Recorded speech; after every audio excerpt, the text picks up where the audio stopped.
Taxi ஆப்பின் உத்தரவாதம். Trip cancellation இல்லை, extra payment இல்லை, நியாயமான கட்டணம். இதுவே ஃபாஸ்ட் ட்ராக் டாக்ஸி ஆப்பின் உத்தரவாதம்.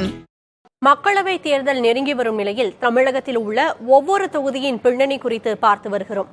அவ்வரிசையில் திருச்சி மக்களவை தொகுதி குறித்த சில அடிப்படை தகவல்களை பார்க்கலாம்.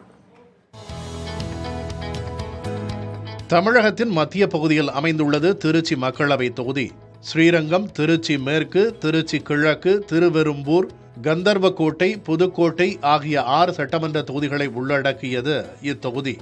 தொகுதி மறுசீரமைப்பு நடவடிக்கைக்கு முன்னர் முசிறி மற்றும் லால்குடி தொகுதிகள் திருச்சி மக்களவை தொகுதியோடு இணைந்திருந்தன.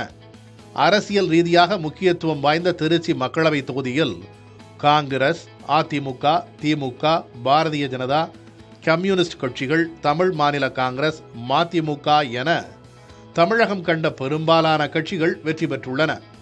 காங்கிரஸ் கட்சி இந்த தொகுதியில் 5 முறை வெற்றி பெற்றுள்ளது. அதிகபட்சமாக எல் அடைக்கலராஜ் 4 முறை இத்தொகுதியிலிருந்து தேர்ந்தெடுக்கப்பட்டுள்ளார். 3 முறை காங்கிரஸ் கட்சி சார்பிலும் 1 முறை தமிழ் மாநில காங்கிரஸ் கட்சி சார்பிலும் அவர் போட்டியிட்டு வெற்றி பெற்றுள்ளார். முன்னாள் மத்திய அமைச்சர்கள் ரங்கராஜன் குமாரமங்கலம், தலித் எழில்மலை ஆகியோர் இத்தொகுதியிலிருந்து மக்களவைக்கு தேர்ந்தெடுக்கப்பட்டுள்ளனர்.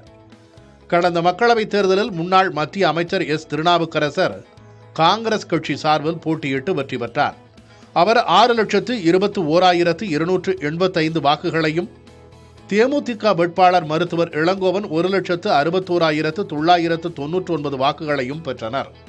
அம்மா மக்கள் முன்னேற்றக் கழகத்தின் சாருபாலா தொண்டைமான் 1,818 வாக்குகளை பெற்றார்.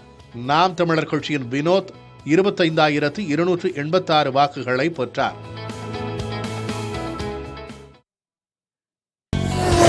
ஃபாஸ்ட் ட்ராக் டாக்ஸி ஆப்பின் உத்தரவாதம். ட்ரிப் கேன்சலேஷன் இல்லை, எக்ஸ்ட்ரா பேமெண்ட் இல்லை, நியாயமான கட்டணம். இதுவே ஃபாஸ்ட் ட்ராக் டாக்ஸி ஆப்பின் உத்தரவாதம்.